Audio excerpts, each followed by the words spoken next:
मथुरा वृंदावन में एक अलग तरह का मामला सामने आया है जो एक मिसाल कायम करता है। एक होमगार्ड ने डीएम साहब को और एसएसपी साहब को वृंदावन में अंदर जाने से मना कर दिया। वो एक बैटरी रिक्शे में बैठे हुए थे और उन्होंने होमगार्ड को समझाया भी कि हम डीएम हैं, हम एसएसपी हैं, लेकिन होमगार्ड नहीं माना और उनको अंदर जाने से रोक दिया। मामला वृंदावन का है। वृंदावन में बैरिकेटिंग कर दी गई है।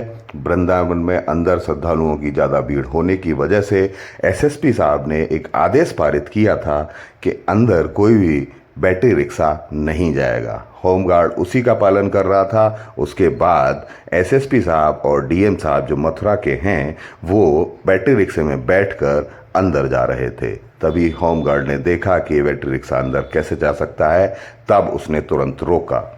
बावजूद डीएम साहब और एसएसपी साहब ने बताया कि हम एसएसपी हैं, हम डीएम हैं यहाँ के प्रशासन के, लेकिन हमको अंदर जाने दीजिएगा। लेकिन होमगार्ड ने उनको मना कर दिया। बोले साहब, आपने ही आदेश दिया है, आपका ये आदेश मैं पालन करूँगा और इस आदेश को अगर बदलना है तो आप दोबारा लिखित में आदेश दीजिएगा, तभी ये बैटरी रिक्शा अंदर जाएगा। डीएम साहब और एसएसपी साहब मुंह देखते रह गए। समझाने की कोशिश की कि हाँ, हमने ही आदेश दिया है, लेकिन हमको तो अंदर जाने दीजिए, लेकिन वो होमगार्ड नहीं माना। समझाने के बावजूद वो होमगार्ड ने अपनी ड्यूटी निभाई, क्योंकि आदेश का पालन करना उसका कर्तव्य है। और होमगार्ड ने यही बात कही डीएम साहब से कि यहाँ अगर आपको अंदर जाना है तो या तो सभी जाएंगे या आप भी नहीं जाओगे। आप अगर कानून का उल्लंघन करोगे, कानून सभी पर लागू होता है, इसलिए आप चाहे डीएम हो या एसएसपी हो, आप अंदर नहीं जाएंगे। एसएसपी साहब ने खुद कहा कि आदेश मेरे द्वारा ही दिया गया है, लेकिन होमगार्ड ने कहा आप ही उस आदेश को बदल सकते हो, पहले दूसरे आदेश की कॉपी लेकर आइए, तब आप अंदर जाएंगे।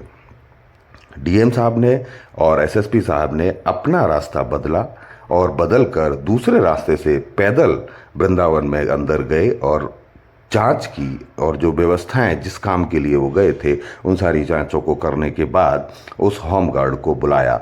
उस बुलाने के बाद एसएसपी साहब और डीएम साहब ने ना तो उसको कोई दंड दिया और उसका प्रोत्साहन करते हुए उसे सम्मानित किया, और सम्मानित करने के बाद एक मिसाल कायम की कि वास्तव में अगर सभी प्रशासन अधिकारी यही तरीका अपनाएं, किसी को भी वीआईपी कल्चर का हवाला देकर उसको रास्ता देने का काम ना करें, तो ये प्रशासन, ये व्यवस्थाएं बहुत ही दुरुस्त और तंदुरुस्त हो जाएंगी। डीएम साहब ने उस हवलदार को सम्मानित करने के बाद ये एक मिसाल कायम की कि वास्तव में कि इस तरह के अधिकारी अगर होते हैं तो सभी प्रशासनिक व्यवस्थाएं अच्छी तरह से चलेंगी। आज हमको नहीं जाने दिया, हमें बहुत अच्छा लगा। डीएम साहब ने खुद कहा और सम्मान देकर उस हवलदार को बाइज्जत माला पहनाई और पुरस्कार दिए। तो समाज एक सोच के साथ बने रहिए। Varun Kumar Singh, please like, share और सब्सक्राइब। धन्यवाद।